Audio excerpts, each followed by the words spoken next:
Kochie's Business Builders is proudly brought to you by our partner KPMG, who are helping small businesses grow. Coming up on Kochie's Business Builders, strategy stacking, the fast track to wealth, how to finance small business growth, plus why your credit score really matters.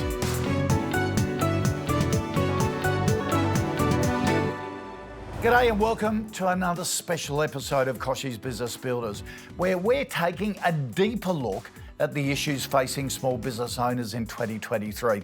This week, we'll be shining a spotlight on all things small business finance. And help me do just that, my co-host today is Luke Smith. Luke is a licensed financial planner and the director of Envision Financial. He's been advising business owners, couples and individuals on the nitty-gritty of all things finance for 20 years.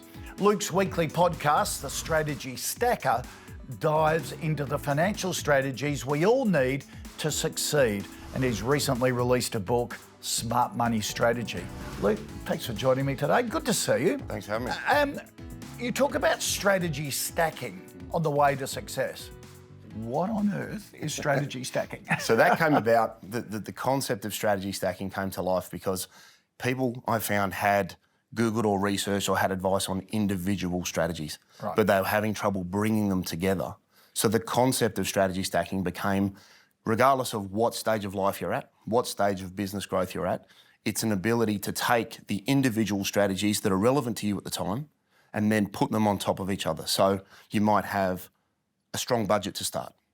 Then it might result in better business growth that could then lead to super contributions, that could then lead to funding the purchase of a building for a business owner so that they could then continue to extend their wealth and build on a great foundation of good behaviours and principles. So they end up with a stack that's relevant for them early in their business days, during their business life, or towards the end of their working life, then moving into a stacking facility for retirement that could include contributions, transition to retirement pensions, the sale of buildings, and being able to fund yourself in retirement. That is so sensible because we have all these different strategies going around in our head, but you're saying almost prioritise them, put them down on paper, have a logical sequence.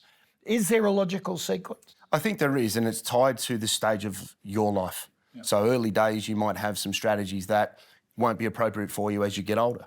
As you get further into your career, your children get a little bit older. You might decide to become self-employed. You might decide to make super contributions.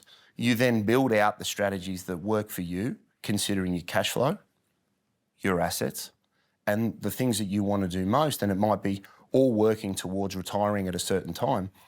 But I wanted to put the strategies together to avoid the one thing that people always came in and said, which was, I wish I'd known that sooner.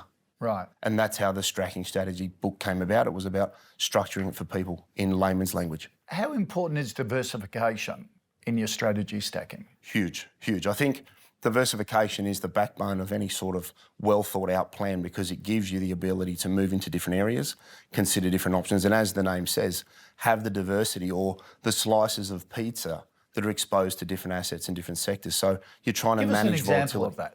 So it could be I'm self-employed and I have a business selling tractors. I might then want to buy the building that I work out of. As my cash flow grows, then I build my wealth and then starting to make decisions around where do I invest my cash? Part of that could be super. That could be for minimising your tax or maximising the outcome of your investment options inside a structure that's going to be appropriate for you in the longer term. You may wish to make a distribution out to, say, a family trust and then purchase an investment property, which could be part of an estate planning strategy that you have for your children as they get older. So it's about making sure you have lots of eggs in lots of baskets, which is what the old adage sort of advocates. See, you're really shining a light on this, and for a lot of our viewers it would be a light bulb moment because what you're saying is your business is the foundation for you building your personal wealth and your family's wealth. So many small business owners get caught into the bunker of just running their business, don't they? They don't look at how it can make your entire life better and your family's life better. Exactly right. And I think anybody that has the courage and the drive to go out and be self-employed, ultimately I think everybody takes on the hours and the grief and the expense and the fear and the fighting to be able to provide for their family. And I think if people can do that in a controlled manner and use strategies that are available to them, we wrote the book to be able to shed a light on that so that people can start early, because time is your friend. Okay. All right. More terrific tips from Luke when we come back. Coming up, access to finance is one of the biggest issues facing small business owners in 2023. Find out the best options to help you grow.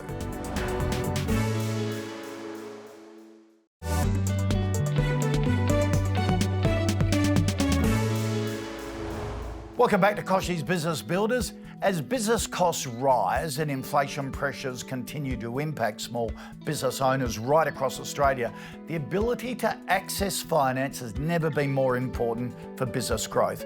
Yet access to finance can be a stumbling block. According to the Productivity Commission, 91% of small business owners still attempt to raise capital through traditional methods such as term loans. However, with many of the banks tightening their lending criteria, it could be time to consider alternatives. Luke, we're in an old-fashioned credit squeeze at the moment, aren't we? Banks are tightening the strings. What are other alternatives, non-traditional sources of finance are available to us? Yeah, so if we think outside the box, things like your crowdfunding, right, that's a great way to be able to go to the public, depending on the industry that you're in, and raise some money. And we've seen that be quite prevalent with new products, because people have an engagement with being able to get it. You could also then go and have potentially grants from the government. There are a number of government departments that, depending on the industry that you're in, will be looking to try and give you a government grant with appropriate terms to be able to give you some funding without needing to take on personal debt or debt inside your business. You could also then look down the angel investing road. That's where you have people with plenty of money that are looking to support an industry that they may be passionate about, and you have the ability to reach out to them and try and build that into your funding options so that you're, again, limiting the amount of debt that you carry, because interest rates continue to go up and up, and that may continue for some time. There is good and bad debt though, isn't it? Yes, correct. And you can't be afraid of debt as a business owner, as long as you use it in the right way. Debt to fund operating costs is bad debt, basically. To finance growth can be good. It can, exactly right. And then it's about weighing up that intersection between, are we raising the debt for something that's positive? Can we afford to take that on from a cash flow perspective, and what is that going to do? And I think understanding your numbers is vital to be able to getting the right type of debt, as opposed to something like equity funding, where the positive of that is you're not taking on a physical debt with a bank, so the interest payments aren't what they would be. However, the compromise or downside there is you could be giving up some control or some shares in your business, so you then cease to have complete ownership in an entity. So it's important that people understand the whys and the whats and get a structure that's right for them, and understand the risk, which may not be financial, that they're taking on by bringing in other parties, which can also be very positive. All right, let's start with that traditional base, which a lot of viewers would have at the moment, being caught in rising interest rates. How do you better manage traditional debt? Is it about shopping around? Is it about putting your bank under the microscope? Yeah, look, I think like anything in life, if you don't ask, you don't get. I've never had one bank ring me and say, hey, Luke, this bank X has an amazing deal. Like we know that doesn't happen. So I think people need to be proactive in relation to the way that they approach the lending facility. I think they need to be able to understand what they need and have a good, strong grasp on the conditions and the terms that they're going to be under. And if you can actually get a better outcome, don't just look at the headline rate. You may consider some of the other sort of inclusions that could impact your ability to service it, your time frame, the amount of money that you need. So there are a number of facets that go to putting your bank sort of under the microscope. And if you don't get the terms that you like, consider shopping it around. But I'd also say find a lender that understands your business. Because not all build banks, a relationship. 100%. And go and work with a bank that understands how your particular industry works. Because some have a lot of experience in certain industries. Some may not have seen or been exposed to whatever you work in. So getting with a lender and having an understanding of what they like from an appetite perspective you can then give them what they want to look as strong as possible. How do you find them? Is it going to maybe starting at your industry association? Yeah. Your local Chamber of Commerce meeting? Is it as simple as I think any of those associations are wonderful as an access and a starting point. I think it also pays then to most people have colleagues in a similar industry and reaching out to colleagues, because every time you think you're coming up against a new challenge as a business owner, somebody's been round the bend and down the street before you. And that can be hugely powerful to the appetite of a lender or a credit association, or where could I get a micro loan, for example, because I don't need a lot of money, but it might be a way of being able to get access to some cheaper funding or a cheaper number without going to a primary lender. And generally, all business owners are happy to share information and help each other out. Don't be afraid to ask, which 100%. is important. Exactly. Luke, stick around. Coming up, a dad, his daughters and their business that's all about keeping others connected.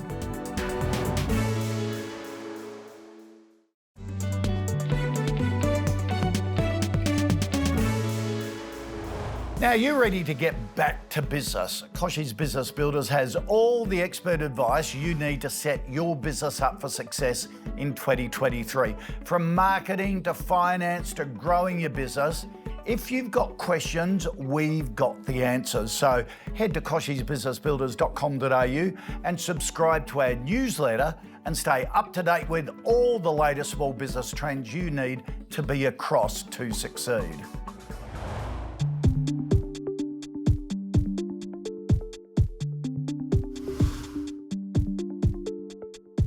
Technology today is there to make life easier, and that's what BusinessCom is here to do. My name is Mark Liebeck. I'm the Managing Director of BusinessCom. After more than 20 years as a dealer of one of the major telcos, I started BusinessCom in 2013. My main driver was a gap in the way telco services were delivered to small businesses by major telcos. I wanted to create a company that offers a range of networks, offering choice and multiple options rather than just one network. I also wanted to offer locally based customer service which understands the needs of Australian businesses. BusinessCom is a bit of a family affair. I've been lucky enough to have the opportunity to work closely with both my daughters who have lived and breathed the business for as long as I have. I'm Monica Fry, and I'm the Sales and Operations Director at BusinessCom. And my name's Jacqueline Liebeck, and I'm the Marketing Manager here at BusinessCom. We've been in the telco game for a really long time, so I think that's really built our knowledge about how businesses work, specifically small businesses, so we're able to really provide them the best service or the best solution for their needs. Our focus is to help small businesses gain access to enterprise solutions, but at an affordable price. Business telco needs have changed dramatically over the past 2 decades. Probably the biggest 2 changes I have witnessed are the rise of smartphones and the rollout of NBN and high-speed internet. You can now have a complete business phone system that's delivered over the internet. And that means you can access it from anywhere in the world as long as you have an adequate internet connection. That's fantastic news for businesses with remote workers and multiple locations. Australian small businesses rely on their broadband more than ever before, which is why it's so important for them to ensure they have the right connection. Cloud-based systems and NBN have really enabled businesses to successfully operate from remote locations, and it's introduced flexibility into most industries. Given the switch to cloud-based systems, the need for fast and reliable internet has also become most important. Business NBN Enterprise Ethernet will provide that peace of mind and will comfortably support your business's growing needs. Most businesses can also upgrade their existing infrastructure, so fast internet has never been more affordable. I think what separates us the most is that we live and breathe small business, and that's something that a lot of larger telcos don't really do. Our customer care team is based right here in Australia, they're trained locally, and they really understand the needs of small business. As a national company, we've been able to deliver office phones and internet to businesses across Australia, which has really helped our customers with a quick and easy transition. Our aim is to eventually become Australia's largest small business telco, the go-to destination for Australian small businesses. We want to keep on delivering enterprise-grade telco solutions, helping small businesses take advantage of the latest technology, allowing them to be more efficient, more productive, and more profitable. Do you want to know what it takes to build a successful brand? Our First Act podcast shares the origin tales and inspirational stories of Australia's most innovative entrepreneurs. Hosted by Kochie's Business Builders editors Cess Busby and Adam Bubb, these frank conversations take a deep dive into the genesis of success. It's a must-listen for business owners. After the break, Luke returns with more great advice for managing your small business finances.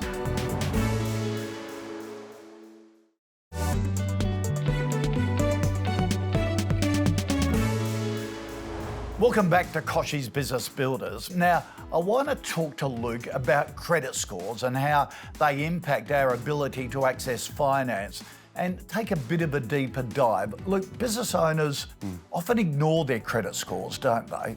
Yeah, they don't think it's something that's immediately relevant, or it's a personal issue if you're going for your next home loan or something like that. Yep. Yeah. So how do you manage your credit score to give you a better chance of accessing finance? Yeah, look, your credit score is affected by a number of different sort of key components, but I think if you can be aware of your ability to meet your obligations, pay your debts, be up to date with everything to do with the ATO, for example, try and avoid any sort of failures or late payments, and also the investigations. If you have numerous investigations for different facilities, that can also have an impact on your credit score at the time. So think about being strategic when you are reaching out for finance, because a sort of shotgun approach to 7 or 8 different providers could actually be detrimental to your score. But make sure that you stay on top of all of your obligations and expenses so that you have the best score possible to look as attractive as possible to a potential lender. Yep. What about invoice financing as an option for people to get through short-term cash flows, or they have big clients that have all of a sudden become really slow payers, which we're all experiencing at the moment? Yeah, look, a wonderful way to get away from traditional lending, and it's the ability to go to a third-party provider that will give you the finance. And if, let's say, you run 90-day terms on all of the invoices that you've issued in a month, you can take that invoice book, if you like, for use of a better language, and say, what could I get in relation to the money from that? So if you had $1 million of invoicing, you might be able to get $700,000 of that in 7 days, instead of waiting 90 days to then buy more stock, grow your business, pay wages, pay staff, and keep things moving. So it's a great liquidity facility. Yeah. It doesn't come without risk. No. But again, it stops you having... It comes with a cost. Exactly right. But it's short-term access, isn't it? Exactly. And it's quick access. Correct. You're paying for the liquidity and the speed with which you can deal with people, so that you've got money at hand to be able to grow your business and do the things that keep you in operation, so that you can be as efficient and as strong as possible in the market to grow your market share and ultimately grow your business. Yep. You talked earlier about bringing on investors and new equity in your business. That, unlike invoice financing, which is quick and simple, it's a bit more complicated and longer term. Are there particular businesses that are more suited to that, to raising equity outside? Yeah, you generally find things that are looking to try and grow exponentially quick. Right. Or you need large amounts of capital because the business plan is to extend what you do at a great rate. So it doesn't suit a long-term traditional business? No, it's something that you want to be able to gain market share, grow your business, and then potentially list. Right. So if you were going to use equity finance or equity funding, have somebody come in, you're giving up control. So again, it's not a financial cost because you don't pay interest. However, you have given up shares or ownership in your business. You're bringing in a partner, aren't you? Yeah, you're moving... The good and the bad of that. Yeah, you're moving into a business marriage. Yeah. You're bringing somebody in that you're now living with and working with, and the sale of that and the growth of the business is going to be relying on what happens as the two of you or multiple partners act as a team, and it can be very positive for bringing in huge amounts of experience because somebody may have been further down the road than you have, so it could be exponentially beneficial for you and your business over the longer term. For a traditional business, one that isn't suited to bring in outside investors and really does depend on traditional sources of finance, how important is it to get a regular finance check, say from your accountant or an outside expert, to bring an objective eye over the business and how it's running? Yeah, I think that's vital. I think the one thing that you can do when you're dealing with any form of lending, whether it's a micro loan, to a business loan, to a home equity loan, anything you do, you need to be able to put your best foot forward, understand your numbers, get your trusted sources in. Get your lawyer in, look at contracts if you're going to move into an agreement, get your accountant in, understand your numbers, understand the positives and negatives, because the bank will want full disclosure, and the more accurate, powerful information you can give them, the better it looks for you to be able to say, can I have X amount of money to grow my business because I want to use it for this? Here are our numbers, here's our forecasts, and they find a lot of comfort in that sort of information. They get comfort from dependability, reliability, don't they? They love consistency. Yeah. Luke, you've been a whiz today. Thanks so much for joining us. Some wonderful tips at a time when a lot of businesses are under financial stress at the moment, from a slowing economy to rising interest rates. Mate, really appreciate your time. That's great. Thank you so much. Cheers. And remember, if you're looking for small business tips or the latest news and expert advice 24/7, 365 days a year, you can find them online at kochiesbusinessbuilders.com.au or follow Kochie's Biz on Facebook, LinkedIn, Insta and Twitter. We'll see you next time. Next week on Kochie's Business Builders, your tax time questions answered. Red tape busting strategies for business owners, plus how to manage your tax debt before it's too late.